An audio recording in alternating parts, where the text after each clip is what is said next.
এক মিনিট করে সবাই আবার একটু বলার সুযোগ পাবেন। জি, এরপরে অনুষ্ঠান শেষ করবো। জি, এটাই হচ্ছে বেসিক্যালি এটাই হচ্ছে ছাত্রলীগের চরিত্র। আমরা যেটা দেখছি হাতুড়ি চাপাতি থেকে শুরু করে অনেক ঘটনা ঘটছে, অথচ শিবিরের মেসেজ যাওয়া হচ্ছে, শিবিরের লোকজন যেখানে থাকছে সেখানে কোরআন হাদিসের বই পাওয়া হচ্ছে, সেই কোরআন হাদিসের বইকে বলা হচ্ছে জঙ্গি।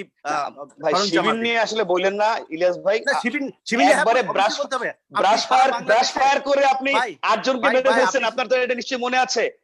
মানুষ মানে একজন ছাত্রকে মেরে ম্যানহোলে ফেলে রাখছে। তো মারিং কাটিং এর ইতিহাস কিন্তু শিবির শুরু করেছে। এই রক কাটা বলেন বা আদার্স যাই বলেন, চট্টগ্রাম বিশ্ববিদ্যালয়ে আমি 2006 সালে পরীক্ষা দিতে গিয়েছি, তাদের ত্রাস দেখেছি।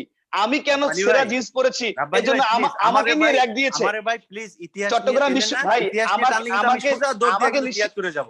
আমার ইতিহাস নিয়ে টান দিলে 73 যাব, যে সময় শিবির আসেও না এই দেশে। আওয়ামী লীগ আমি নিজে শিবিরের র‍্যাগিং এর শিকার আমি হয়েছি 2006 সালে চট্টগ্রাম বিশ্ববিদ্যালয়ের সামান্য ফলে। ভাই আমি অস্বীকার করি না তো শিবির র‍্যাগিং করে না, আমি অস্বীকার করি না। শিবির রক কেটেছে, এটাও আমি স্বীকার করছি, কিন্তু শিবির রক কেটেছে, শিবির কয়জন মানুষকে মেরেছে, শিবির কোথায় একটা টেন্ডারবাজির একটা মামলা দেখাবেন, শিবিরের বিরুদ্ধে একটা ধর্ষণের মামলা দেখাবেন। আমি কাউকে সাপোর্ট করছি না, আমি কাউকে না এই ক্ষেত্রে আমি বলবো না। আমি শিবিরের কথা বলছি না, যে ওই ছাড়া ওরা ধর্মীয় এক্সট্রিমিজম প্র্যাকটিস করে, কিন্তু এই যে টেন্ডারবাজি নিয়ে আমি কখনো দেখি নাই। এই টেন্ডারবাজির কথা কিন্তু ভাই, টেন্ডারবাজির এসব রাজনীতি ছাত্র রাজনীতিতে ঢুকিয়েছে এই আপনার জিয়াউর রহমান, এটা তো আপনি অস্বীকার করবেন না ভাই। হতে পারে কেন? আপনি ইতিহাস জানেন না? না আমি শুনি নাই জিয়াউর রহমান ছাত্রলীগে ছাত্র রাজনীতিতে এই টেন্ডারবাজি ঢুকিয়েছে, এটা আমি শুনি নাই, আমি জানি না। আমি কোন, আপনি যদি রেফারেন্স দিতে পারেন, আপনি একটা বই দেন, একটা বইয়ের নাম বলেন, আমি ওই বইটা পড়বো। আমি আপনাকে দিব। জি প্লিজ, অবশ্যই দিবেন। এরপরে হচ্ছে আপনার জাহাঙ্গীরনগরে যে ঘটনা হচ্ছে, জাহাঙ্গীরনগরে ধর্ষণের সেঞ্চুরি পালন হয়েছে, এটা কি মিথ্যা কথা ভাই? এটা আপনি জানেন? এটা আপনাদের এটা নিয়ে একটা লেখা আপনাকে দিব। এটা কোনো দালিলিক প্রমাণ নাই, এটা নিয়ে একটা পুরো লেখা আপনাকে দিব ভাই। ঠিক আছে, এই সব মিলিয়ে আমি এখন ছাত্রলীগের যে অবস্থা দেখছি ভাই, এটা আসলে কোনো ভদ্র মানুষ এদের সাথে এই মুহূর্তে অন্তত সম্পৃক্ত থাকতে পারে না, কারণ ইমেজটা এখন যেই জায়গায় এসে পৌঁছেছে। কারণ আমি মনে করি যাদের বাবা মা ধরুন ছাত্রলীগ, কিন্তু কেউ কলেজ হাই স্কুল দলের ইমেজ আছে ভাই প্রতিটা ছাত্রদলের ইমেজ আছে, কোনো প্রতিটাই করলে তো ভাই সমস্যা হবে। আমি কথা বলতে ইলিয়াস সাহেব শেষ করুক, হ্যাঁ শেষ করুক, এরপর বলবেন আপনি। জি, তো কোনো বাবা মা কেউ কিন্তু হাই স্কুল কলেজ পর্যন্ত কিন্তু কেউ ছাত্রলীগ করে না। ছাত্রলীগ করে কোথায়? বিশ্ববিদ্যালয়ে এসে, যখন তার বাবা মা জানে না যে তারা ছাত্রলীগ করছে। কিন্তু আমি বিশ্বাস করি কোনো বাবা মা যদি জানে যে তার সন্তান ছাত্রলীগ করে, আমি মনে করি না সেটা মানে সে কখনো করতে দিবে। এইটা কেউ এই ধরনের, মানে এটা তো ছাত্রলীগ কি করবে? ছাত্রলীগ তো কোনো নাম না, এটা এখন গালির নাম ভাই। আপনি রাব্বানী ভাই, আপনি এখন আপনার চেয়ারে বসে হয়তো কথা বলছেন, কিন্তু আপনি একজন সাধারণ মানুষকে দিয়ে সাধারণ মানুষের যে অনুভূতি সেটা একটু শুনুন। তারা কি মনে করে, আপনাদের পারসেপশনটা কোথায় গিয়ে দাঁড়িয়েছে, এটা আপনি একটু নিজে মনে করুন। আমি এটা নিয়ে আর কোনো কথা বলতে চাই না। আর নুরু ভাইয়ের একটা, এই করোনার সময় ছাত্রলীগের চেয়ে বেশি ভালো কাজ কেউ করেছে? ছাত্রলীগের অর্ধেক কাজ কেউ করেছে এই পুরো করোনা কালে?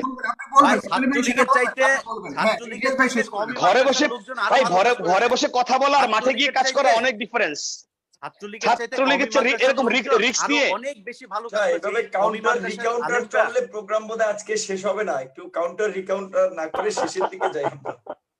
এই কমি ভাই আমি একটু শেষ কথা বলি, এগুলো চলবে, সবার সমস্যা আছে ভাই। আসেন আমরা একসঙ্গে পজিটিভ কাজ করি। রাব্বানী ভাই আসেন, ভালো কাজ করি আমরা। হ্যাঁ, দ্যাটস গ্রেট। রাব্বানী ভাই, ইলিয়াস ভাই শেষ করুন, তারপর আপনার কাছে আসছি। 1 মিনিট করে আপনার কাছে শুনবো। আপনি রাব্বানী ভাই এখানেও কিন্তু আপনারা পরিচয় দিচ্ছেন, এরকম করলে তো হবে না। আমরা তো আপনার কথার মাঝখানে এরকম করি নাই ভাই, আমি শেষ করে দিচ্ছি, তারপরে আমার সময় দেওয়ার দরকার নাই ভাই। আপনি ভালোভাবে ছাত্রলীগকে যেভাবে বাস দিতেছেন, আর আপনি এটা পক্ষপাতমূলক কথা বলতেছেন। পাশাপাশি আপনি ভালো কাজ করছেন, সেটাও তো বলছেন। আপনি ভালো কাজ করছেন, আপনার মতো করে ছাত্রলীগের যা করছে সেটাই বলছে। পাশাপাশি আপনি ভালো কাজ, এখানে কিন্তু ছাত্র দলের একজন আসে নাই কিন্তু রাব্বানী ভাই। যদি ছাত্র দলের কেউ আসতো, তার সাথে আমার কথা হতো, তার সাথে আমার প্যানেলে যদি থাকতাম, তাহলে আমি তার ব্যাপারে কথা বলবো, সে আমার সমালোচনা করতো। আমার নিজেরও ব্যক্তিগতভাবে অনেক সমস্যা আছে, দোষ আছে।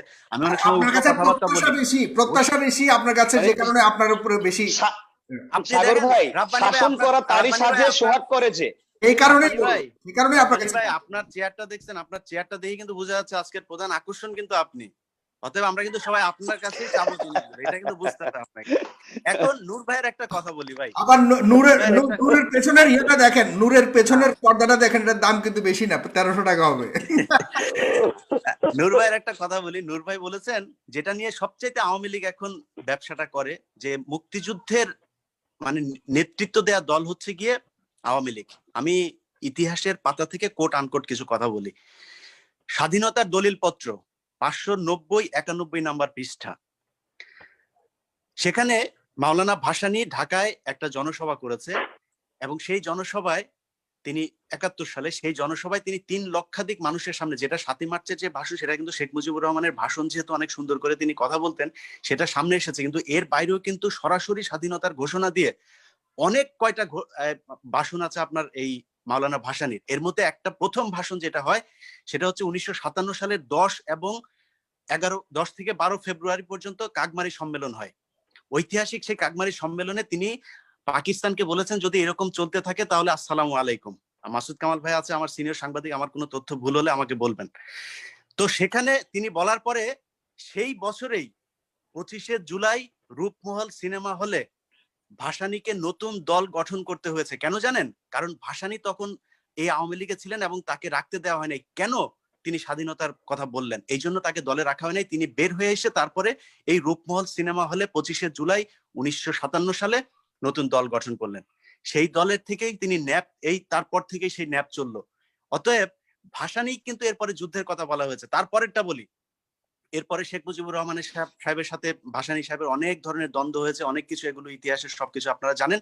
সবশেষ যেটা ডকুমেন্ট সেটা বলি, সেটা হচ্ছে শারমিন আহমেদের, যিনি তাজউদ্দিন আহমেদ সাহেবের মেয়ে, তিনার বই নেতা ও পিতা বইয়ের 45-46 নাম্বার 2টা পৃষ্ঠার মধ্যে খুব স্পর্শকাতর কয়েকটা বিষয় লেখা আছে। এর মধ্যে একটা হচ্ছে তাজউদ্দিন আহমেদ, নূরজাহান মোর্শেদ, তারপরে হচ্ছে ব্যারিস্টার আমিরুল ইসলাম, ইনারা বেশ কয়েকজন গিয়েছিলেন 25শে মার্চ রাতে যে মুজিব সাহেব আপনি যেহেতু বঙ্গবন্ধু আপনি যেহেতু এই এখন আমাদেরকে যেহেতু আলাদা হয়ে যেতে হবে, আমাদেরকে একটা বাসা ঠিক করা ছিল যে বাসাতে তারা থাকবে গোপনীয়ভাবে এবং সেখানে থেকেই মুক্তিযুদ্ধ নিয়ন্ত্রণ করবে, পরিচালনা করবে। কিন্তু শেখ মুজিবুর রহমান সাহেব 25শে মার্চ এসে তিনি বললেন আমি যাব না।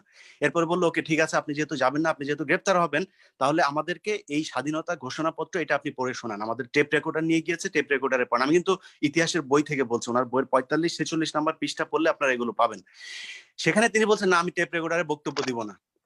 তারপরে বললেন যে ঠিক আছে তাহলে এটা একটা সিগনেচার করেন। তিনি বলেছেন আমি সিগনেচার করব না। তিনি বললেন যে তোমরা সবাই যাও, নাকে তেল দিয়ে ঘুমাও, 27 তারিখে হরতাল।